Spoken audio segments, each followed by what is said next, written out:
عربی زبان کیسے سیکھیں؟ اس میں میرا جواب تو بالکل ایک روٹین سے ہٹ کے ہوتا ہے. میں یہ کہتا ہوں کہ عربی سیکھنے کو آپ سیکنڈ پرائورٹی کے اوپر رکھیں. پہلی پرائورٹی یہ ہے کہ جنہوں نے پہلے یہ پہیہ ایجاد کیا ہوا ہے، ویل انوینٹ کیا ہوا ہے، اس سے آپ استفادہ کریں. عربی سیکھتے سیکھتے مر ہی نہ جائیے گا کہیں، کیونکہ لوگ اسی میں اپنی زندگیاں گزار دیتے ہیں کہ جی میں پہلے خود عربی سیکھوں گا، پھر میں ترجمہ کروں گا، پھر میں قرآن کو سمجھوں گا.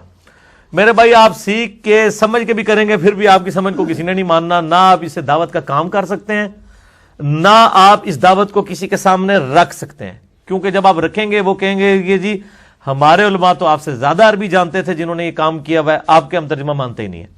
تو میرا پوائنٹ آف ویو بالکل ڈیفرنٹ ہے. مسئلہ نمبر 170 میرا ریکارڈڈ موجود ہے، اس کا ایک کلپ بھی لادہ سے چڑھا ہوا ہے. قرآن حکیم کی 8 ٹرانسلیشن، یعنی قرآن حکیم کے ترجموں میں تبدیلی کا دھوکہ. یہ بھی آپ یوٹیوب پہ لکھیں، مسئلہ 170 لکھیں تو میری وہ تقریباً 1.25 گھنٹے کی ویڈیو کھل جائے گی، جس میں میں نے بتایا کہ علماء نے قرآن سے دور کرنے کے لیے شیطان نے ان کو کیسے استعمال کیا انجانے میں نہیں کہتا بدنیتی پہ کیا ہوگا، کہ انہوں نے کہا جی وہ جی قرآن جو ہے نا وہ ڈائریکٹ پڑھیں گے تو بندہ گمراہ ہو جاتا ہے، پھر ترجموں میں بڑی تبدیلی ہے. آپ جس مسلک کے ہیں نا جی اسی مسلک کا ترجمہ پڑھیں. جہاں پہ کہیں تھوڑی بہت کسی نے ڈنڈی ماری ہے، وہ آپ کو قرآن پڑھ کے قرآن کا اسلوب، قرآن کا مزاج آپ کو خود سمجھا دے گا کہ یار یہ بات بنتی ہی نہیں تھی، فلاں جگہ تو اس نے صحیح ترجمہ کیا ہے، یہاں پہ غلط کر دیا. ایک عام آدمی بھی جج کر لے گا. یہ میرا دعویٰ ہے. قرآن کی اللہ نے حفاظت کا ذمہ لیا ہوا ہے، اللہ نے خود ہدایت دینی ہے. میرے بھائی آپ نہ ٹینشن لیں. اگر سلمان فارسی رضی اللہ تعالیٰ عنہ کو اتنے مذاہب بدل کے جو ہے وہ ہدایت مل سکتی ہے تو آپ کو مل سکتی ہے. آپ ٹینشن نہ لیں. کسی کو قرآن کی طرف لگائیں. اگر کوئی بریلوی ہے اس کو کہ احمد بریلوی صاحب کا ترجمہ پڑھو، ایاک نعبد و ایاک نستعین. احمد بریلوی صاحب نے کوئی اس کا ترجمہ یا علی مدد یا شیخ عبد القادر جنانی مدد نہیں کیا ہوا.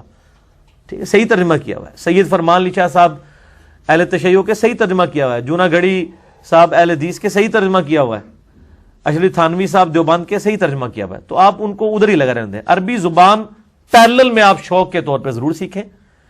جب آپ اپنی زبان میں آپ کو ترجمہ کر دیا ہے علماء نے، آپ کو اگر اردو آتی ہے آپ اردو سیکھیں. اگر آپ کو اردو نہیں آتی جو آپ کی اپنی زبان ہے. صحابہ کرام علیہم رضوان کو نہ لکھنا آتا تھا نہ پڑھنا آتا تھا سوائے چند اصحاب کے، اس لیے گنتی کے آپ کو کاتبین وحی ملتے ہیں. باقی لوگ لکھ بھی نہیں سکتے تھے، پڑھ بھی نہیں سکتے تھے. صرف عربی میں قرآن نازل ہوا، ان کے لیے ہدایت کا سبب بن گیا. آپ کی اردو میں اگر قرآن نازل ہوتا تو آپ کو پڑھ لکھنے کی کیا ضرورت تھی سوائے یہ کہ اردو آپ کو سمجھ آتی ہوتی. تو وہ کام کر دیا ہے نا. احمد بریلوی صاحب نے کر دیا، اشرف تھانوی صاحب نے کر دیا، سید فرمان علی شاہ صاحب نے کر دیا، مودودی صاحب نے کر دیا، ان سب لوگوں نے، جونا گڑھی صاحب نے کر دیا. آپ کو جس پہ دل ٹھکتا ہے آپ پڑھیں تو صحیح نا. قرآن کا مزاج آپ کو خود بتائے گا کہ اس نے یہاں تو ترجمہ ٹھیک کیا تھا، یہاں اس نے مسئلہ کر دیا. ہم نے تو دیکھا ہے لوگ اپنے اپنے مسئلے کا ترجمہ پڑھتے ہیں اور اللہ تعالیٰ ان کو ہدایت تک پہنچا دیتا ہے. تو یہ ویل انوینٹ نہ کریں عربی سیکھنے والا. بہرحال کسی کو شوق ہے تو آپ ضرور سیکھیں پیرلل میں. اس کی وجہ سے قرآن کو ڈیلے نہ کریں. آلریڈی جو ویل انوینٹ ہوئے ہیں، پہیے ایجاد ہوئے ہیں مارکیٹ میں، جب آپ کا ٹائر خراب ہو جاتا ہے تو یہ نہیں آپ کہتے ہیں میں پہلے ٹائر خود بناؤں گا پھر میں گاڑی میں لگاؤں گا. مارکیٹ میں بنا ہوا ہے آپ لگا لیتے ہیں. اس کو کہتے ہیں انگلش میں ویل انوینٹ نہ کریں. تو اردو ترجمہ ہوا ہوا ہے، آپ اس سے استفادہ کر دیں. اردو آتی ہے آپ کو.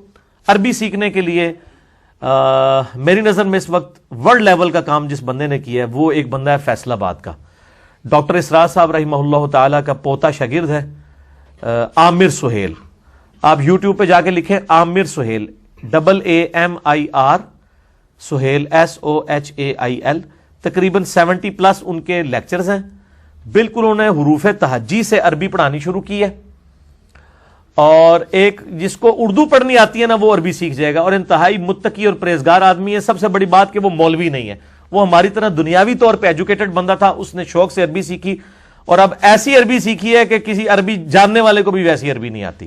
اور انہوں نے عام آدمی تک وہ عربی پہنچا دی ہے. اور وہ ساری کی ساری چیزیں ریکارڈنگ میں، آپ ایک لیکچر بھی دیکھ لیں گے نا تو آپ کہیں گے یار اس بندے نے تو عربی ایسے پڑھائی ہے کہ یہ تو کسی پرائمری اسکول کے بچے کو بھی عربی اس سے پڑھائی جائے نا. اردو میں اس نے پوری عربی پڑھا دی ہے.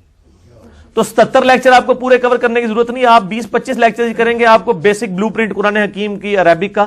اور انہوں نے ٹارگٹ پھر قرآن پاک کو ہی کیا ہے کہ قرآن پاک کی عربی لوگوں کو سمجھ آنا شروع ہو جائے. اور سٹیپ وائز وہ لے کے چلے ہیں. عامر سہیل یوٹیوب پہ جا کے لکھیں. میری ان سے کوئی ملاقات نہیں ہے لیکن میں تو جس کی بھی کوئی پازیٹیو چیز ہے میں اس کو انٹروڈیوس کرواتا ہوں.